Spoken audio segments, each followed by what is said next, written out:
I'm Dr. Meredith Hancock, the president of Thomas Edison State University. We're the university that respects your learning wherever it occurs. This is Edison Sound Stage, a podcast where we discuss the dynamic role of education in today's world. We have meaningful conversations with business and community leaders and with our students who are actively engaged in their professions and communities, all while earning a degree that builds their careers, advances their professions, and empowers their lives.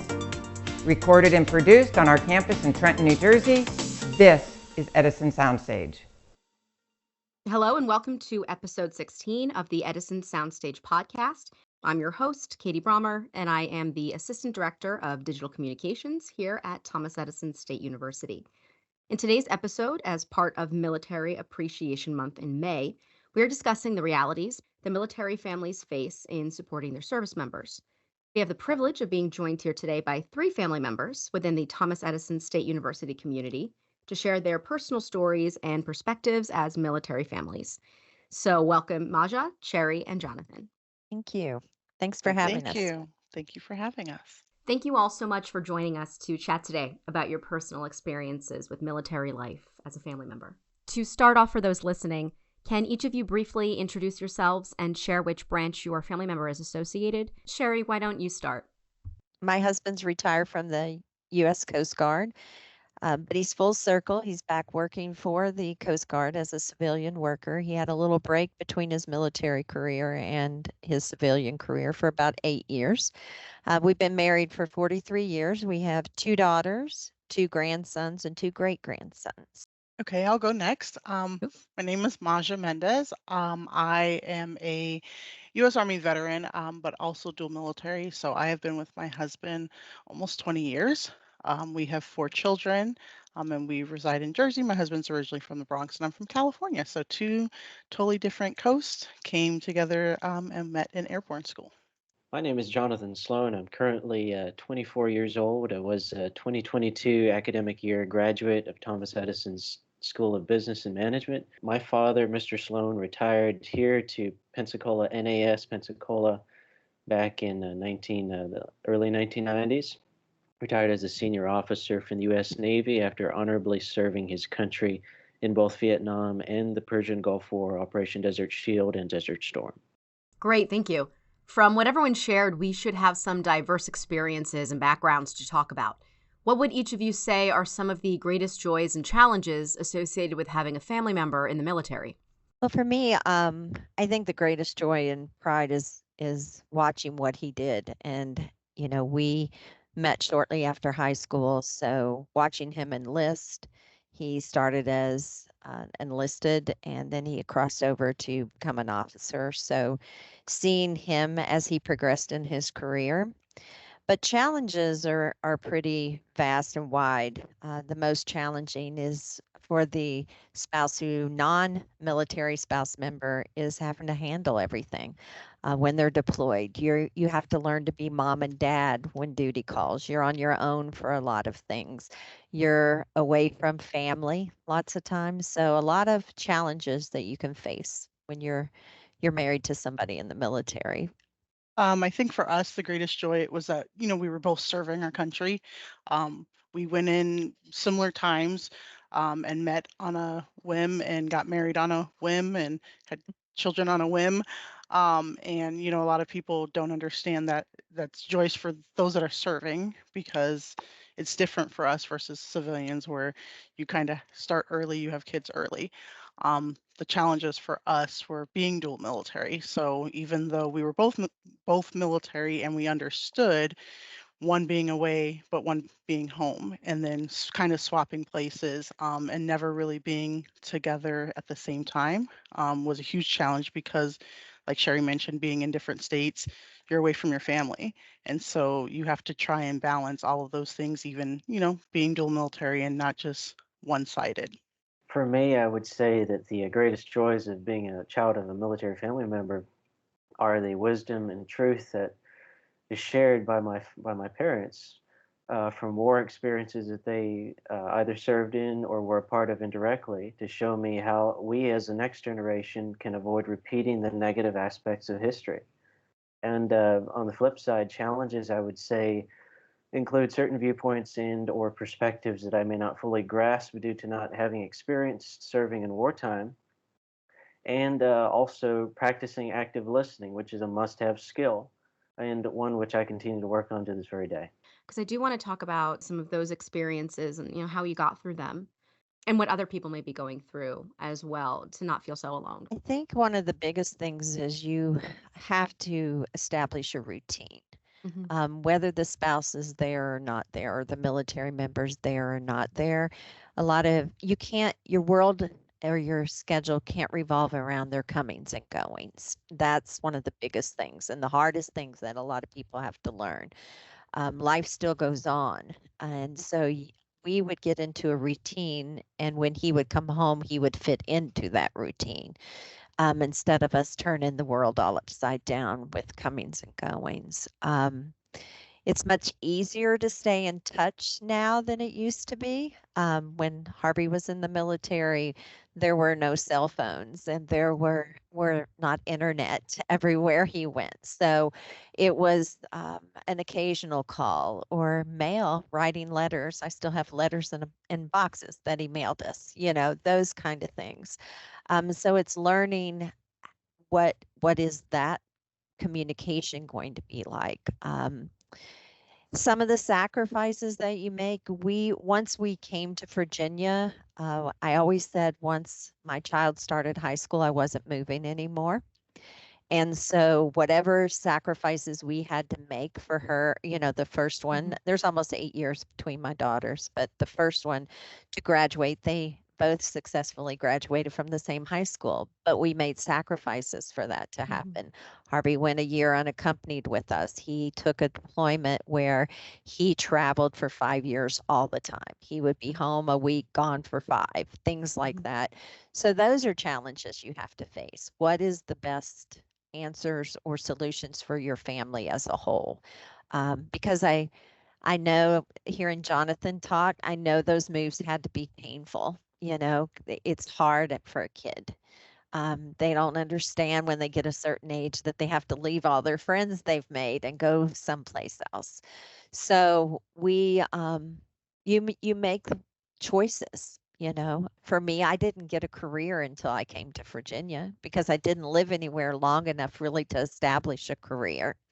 So those are the things that you face, but you can turn all of those things to positives. You can look and build your community in different ways. We always found a church where we went, or activities for the kids to get into so we could meet other families. We did not live on base. We built our communities outside of the base because we wanted our children to have the experience of both worlds, the civilian world and the military world. So you can do it. It's hard, but you can do it. Yeah, I agree with you, Sherri. It's about sacrificing. We also did a lot of sacrificing. So when my husband and I first got together, we lived separately. So he was stationed at Fort Bragg, which is, don't ask me the new name, I can't give it to you. Yes. And then I was stationed at Fort Hood. So he was in North Carolina and I was in Texas. And when we got 4-day passes, we would put in to be able to either meet halfway or he would come to me and I would go to him. But because that was my person and that's who I knew I wanted to be with, we were willing to make those sacrifices.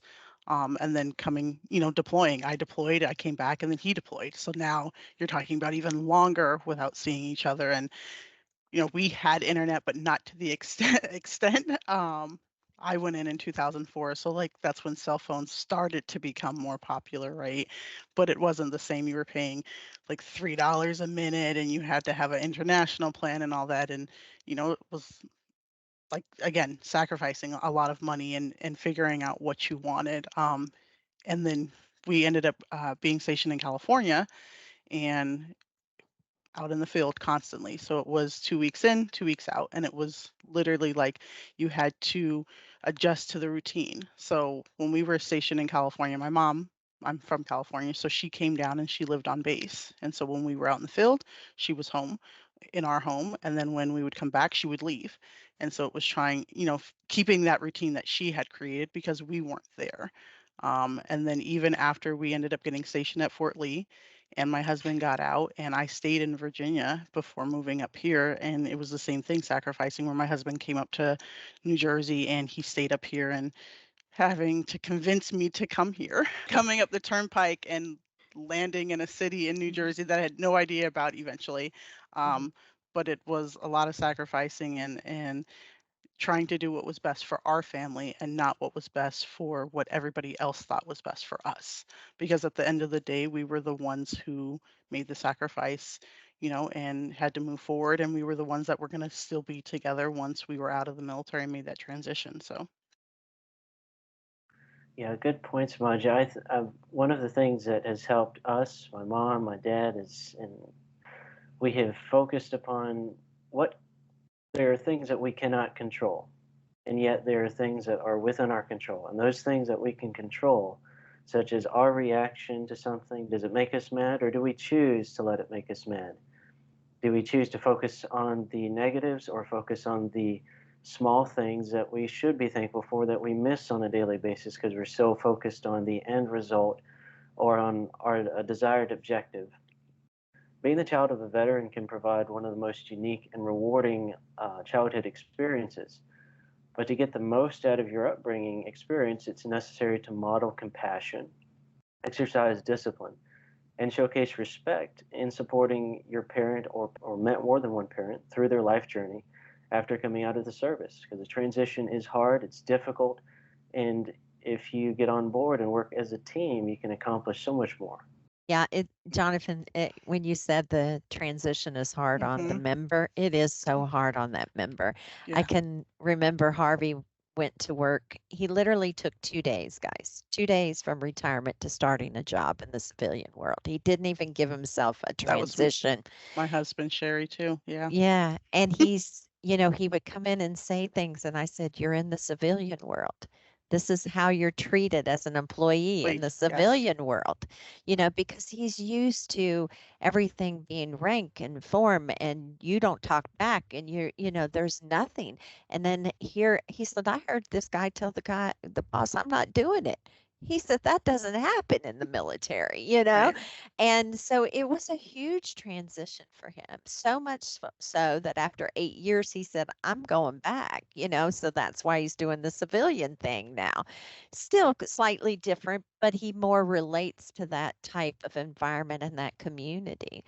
But you're right. There's a lot more that I feel like and I say we because I did not serve. My husband says I did because I You supported did? him. But Absolutely. I think there's so much more we as communities could do for our military, um, and especially children of military, hmm because you reach a certain age and then it's cut off. You're done. You've lived that whole life with your father, and there still should be much more. I don't have the answers. I can say things like, regardless of whether your parents active, disabled, retired, there should be cut in tuition for students that are from military families. A lot of military families, the moves and all of that, why they may pay to move you, it's still costly to the families. It So is. maybe not the ability to save like the average person does for their child to go to college. So I think that should be considered for spouses and military. I think there needs to be just more support in understanding, just that transition for them as well. I think you could almost this might have to be edited out too, Angie's list, a list of resources for military spouses and children of trusted organizations, community connections. Um, like if something breaks at your house, who do you call? Who do you trust? So those are things that communities can do to help and show their appreciation. I have to say, because where I live is highly a military community. Every branch of the military is in the Tidewater area. So there are a lot of things and benefits that I didn't experience at other locations that we lived. They do appreciate the military in this area. So I feel that when I'm here. You can go to a restaurant on Tuesdays and you get a discount. I mean, you can go to Big Lots on Tuesday and get a discount on anything you buy. They have a lot of ways of thanking their military. So, I would say that military towns, it's very much like that. yep. But when you like for where I live, right? I live in North Jersey. I live 10 miles from New York City. It's not a thing, right? Yeah. It's not. A lot of times civilians have this misconception that, oh, you're military, everything's handed to you. You don't have anything to complain about. You get free rent, you get free this, but you don't. Because when you come out as a civilian, yes, it's very different in that transition, but you're making sacrifices. People misunderstand what the military pay package is and what it involves and what it really equates to related to a civilian world. It's clear from our discussions that there are many misconceptions out there. So, what are some things that civilians can truly do to show their support of our military and veterans? I would say Memorial Day and Veterans Day are definitely not the only 2 days in the year in which everyone can or should show appreciation for veterans, but rather it's the daily actions which show whether civilians truly care for our nation's veterans. So, whether it is a church member or a store manager accommodating a veteran given his severe sensitivities to fragrance, or a teenager holding a door for a veteran who is limited due to missing limbs from wartime service, walking the talk is what matters at the end of the day. Earlier, everyone touched upon their support systems and how critical they were while their family member was deployed or stationed. How did each of you go about seeking that out? We only lived on base one time by our own choice. We preferred to ingrain ourselves in the communities that we got stationed into. So we would get connected, whether it was through activities for our children or our church community or the areas in which we lived. We just tried to get involved, to meet people. If and the stations where I was able to work, you build a community through your work environment as well. So that's how we did it. We looked for it. We sought it out. We decided to live on base just because it was easier. So at one point when I was serving, it was easier, but then I became the civilian spouse because I then transitioned out. There was only one time that we lived off base, and it was literally a nightmare for us. I don't know if it was because the city we were in or if it was also because of the commute, but like Sherri mentioned, getting involved, your neighbors understand, they get it, they're in your shoes. I think for us, because we were younger when we started, don't have that connection with the civilian community because in our eyes it was more like, well, they don't get it, right? And not saying that they didn't, but that was how we saw it. So getting involved more with our FRG and our neighbors and trying to build that community and that connection, but then knowing that that connection was going to possibly disappear when you went to your next duty station too. Jonathan, you shared something deeply personal with me about your father in preparation for this podcast, that when he retired, he had contracted radiation poisoning from his service in the Gulf War. For those listening, it's widely referred to as Gulf War illness, Gulf War syndrome, or chronic multi-symptom illness, which affects 25 to 34% of the 697,000 troops of the 1990-91 Gulf War. So, Jonathan, how did this impact you? What support systems are out there for children of veterans that you found most beneficial? I would say support systems for our situation, especially where we live. A lot of the people he served with were separated. Some ended up in Washington State, some in Florida, like him, and some in other places of the East Coast. But I would say one thing that has been great for our family is that we have found a few people in our lives that are veterans that are retired and went into the civilian sectors to work, and the majority of them have more empathy and more understanding than your average civilian about what we go through. And we also have a church community as well that has helped us in terms of having somewhere to go and people to care for us and help each other. So I would say the community is definitely a good thing. I wish it could be more, and but it also depends on where you live. But we have had a good setup, and we're very thankful for what we got. Chapter 35 DEA benefits for survivors definitely helped because due to my dad's disability caused by the wartime radiation poisoning, growing up, I was unable to participate in a lot of quote unquote normal activities, such as having friends over to visit within my home or conducting post secondary education at a brick and mortar location. Mm-hmm. And for my father, all exposure to any types of fragrances would make him severely ill for days afterward. So these unique circumstances required that we find an alternative pathway for doing post-secondary education.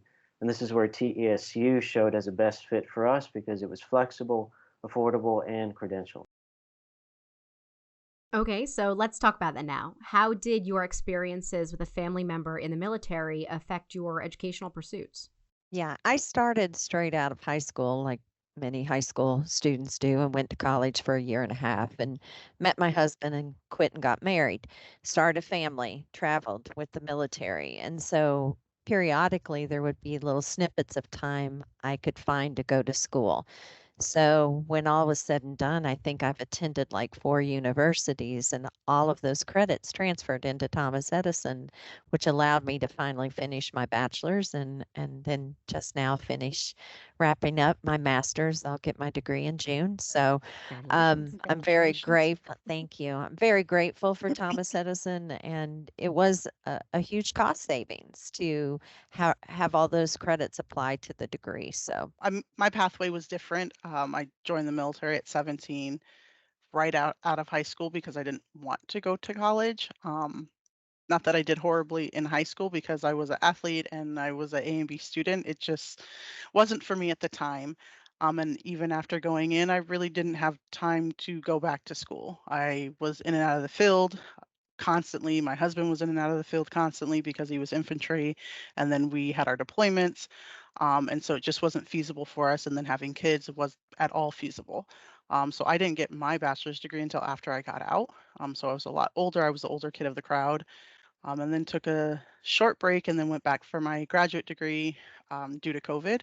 It provided a segue and a pathway for me to be able to do that because there was nothing else to do. So I took a break to look at my transcript here, and I realized that I've attended 6 schools, including Thomas Edison, and all those were part of a long process because in 2017, when I was 18, I had looked at college, what were our options, considering our limitations as a disabled veteran family. And we came across a institution called Pearson Accelerated Pathways. I did about 3 of my years of schooling with them through their partner universities, one of which was Thomas Edison. And that was how we got to know your university through them. And Thomas Edison's flexibility, whether it was allowing CLEP tests or TSEP exams or just regular 3-credit courses that you'd normally take, we were very pleased in how they worked with us, especially you, Maja, and the Veterans Department to make sense of all these moving parts. And we're just so pleased that Thomas Edison gave the flexibility, which others don't typically do, to bring everything together to finish it all at the end. So if you don't know, Katie, I was actually Jonathan's admissions point of contact when he came into Thomas Edison. And I just want to say it's so nice to put a name to the face, Jonathan, now. Well, likewise. That's awesome. And so I remember the first time I spoke to Jonathan, he had all his I's dotted and T's crossed, and I literally could not believe it because because of his age. He was young and he knew exactly what he wanted. When I mentioned him to you, that was one of the things I was like, he's very well versed and so forth. And you were the one student that always stands out for me. So Much appreciated. Sherri, I think we had mentioned, I don't know if we had mentioned actually, that you're also an online peer coach. So we may have a lot of students that recognize your name just because they've talked to you in some capacity. I know when someone shared your name with me, I was like, oh, I know her, even though you probably never knew me or never met you. when I first came to Thomas Edison, this program didn't exist. The peer support program did not exist. And I found myself lost, honestly. I'd never taken an online course and I was really trying to find my way around. My husband will tell you I spent the first 2 weeks crying. Like, what am I doing at this age? Is this really what I want to do? But I stuck with it.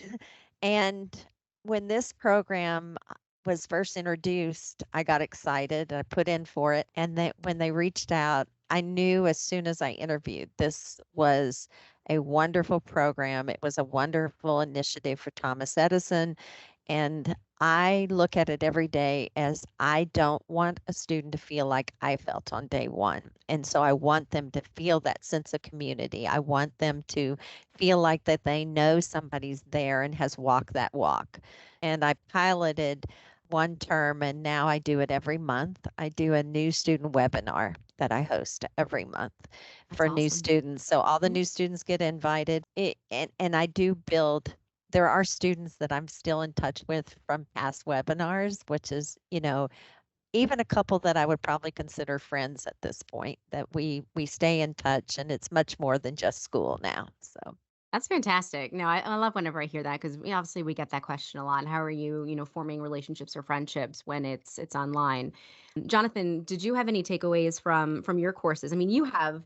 That's what I found fascinating is that you, at 18, you clearly did your research, which was impressive, and you all these places to go for credit. I mean, and sometimes there could be overwhelming. I mean, there could be a lot of options, and obviously Thomas Edison, we try to push those forward and let everyone know what those options are, but there are a lot. How did you discover all of the different methods for earning credit for yourself? I did dual enrollment during high school with the Hmm. CLEP exams. And then we met Pearson Education, which then introduced us to you guys. So it was basically a learning as you go type of affair. And I would say that the just like you, Sherri, which I'm glad you can keep the future students from going through the headaches I had to. I was kind of intimidated as well when I came and started my very first course, which was applied marketing practices and critical information literacy. And those, not that the courses were hard, but I found it difficult to understand how to schedule things because I had assignments that were due at the end of the week. I had to write a paper every week with a lot of research behind it. And I knew what a syllabus was, but your syllabuses were a bit longer than what I knew about. So I really had to I had to buy a planner for myself, and it kept me sane to know, okay, it's written down. I don't need to lose sleep over it. I can meet that deadline. Printed out the schedules from your website. I found those out for the 12-week or the 8-week terms, and yeah, I just went, just learned as I went, and realized that as long as you have a plan for whatever deadline or target you need to meet, then that gives at least my mind peace about it. So that worked for me, and I'm glad I learned it now, so I have it for a future reference. I was just gonna say I agree because that's how I got through my graduate degree. I literally had a personal planner, and anytime I had something due, I just put it on my planner. I didn't do that for my undergraduate, but that's what saved me for my graduate degree. So it's funny both of you say that because I tell students, get a planner. Do your personal, your work, your school. And I said every Sunday I would look down and look at the week. What do I have to get accomplished this week? every Mhm. Sunday, yep. Yep, every Sunday. And it's you have to with Thomas Edison because nobody's really holding your feet to the fire. You're not going into a traditional classroom setting. So to be successful, you have to hold yourself accountable. And I preach that all the time too. Now, I earned my master's at another institution, and then I started working at Thomas Edison like 2 weeks later. So we're not um, holding that against you I either, know, and Katie. exactly, that's okay. I think it helped me kind of get the job that I do only because I understand, what it is to earn your degree at a distance because sometimes it's the only way to do it. And with the job I was working at the time, that was the only way. Did anybody else do like check marks, like old school, like 1, 2, 3, 4 dash, for making sure you had all of your discussion posts for the week? Or is that just me? Or you know what I mean? Each class, like you have to I have a certain number, and I just, Yep. I just that was in I my did planner at the highlighting. top every Uh, week. Yeah, I I did highlighted mine. highlighting on the schedule. Me too. I want to shift a bit and discuss your value system and how having a parent or spouse in the military affected your values. Commitment to see a task through to its ultimate conclusion was one of the things that was ingrained into my head and into my brother's head growing up, and a high attention to detail. I mean, Dad was a Navy officer, senior Navy officer with damage control team responsibility, recruit training command responsibility, and high attention to detail. He would often say that if you miss a detail, you killed a bunch of Marines. It's kind of a running joke around our house, but it translates to real results in the real world. And thirdly, compassion and empathy. I mean, we've seen how the illness has affected him, how it's affected our family, and how not everybody gets it and has compassion. And so it has brought all those together, and I really believe that has helped me to become disciplined. You're in this together, whether it's Coast Guard, whether it's Navy, whether it's Air Force. We all have our little pixies on each other, per se, but at the end of the day, they're still your brothers and sisters. Yeah, they had to chase my husband out. They had to age him out because that's what he believes is, Yeah. and he would still go fight for this country today. To kind of close out, if everyone can share maybe just one piece of advice, or what would you say to someone in a similar situation? You're stronger than you think. This too shall pass. And the most important thing is family. I would tell individuals to do their research in the sense of making sure that they're set for when they get out. I know things have gotten better as far as like when you ETS, but for my husband and I, the transition was very difficult. We didn't know a lot of things. We had to do a lot of research on our own, and didn't have that guidance. Any class that they have before you get out, attend, get the information. And like Sherri said, you are stronger than you know. I promise you that it's going to be a little hurdle, but you'll get over that bump. Yeah, I would say, to round out our discussion, practicing a habit of gratefulness each and every day for your family, for those in your community who do show they care, showing commitment, never throwing in the towel when it gets hard. And I know I've felt like throwing in the towel many times. And enjoy the process. I came across a quote this morning from Saint Teresa of Avila, and she said, "Every part of the journey is of importance to the whole." And that reminds me in how oftentimes we as human beings can become so tunnel visioned on what is the end result, and we forget to enjoy the process. So enjoy the process and stick with it. So thank you so much, everyone, for joining us. Just to have this conversation, this frank and honest conversation is so critical today. We're not trying to gloss over all these details, but definitely provide value to someone else's life. So thank you. Thank you. Thank you. Thank you. We are grateful to Maja, Sherri, and Jonathan for sharing their personal stories and perspectives as military family members. From our discussion today, it's clear that the lives of military families are filled with both immense pride and difficult challenges.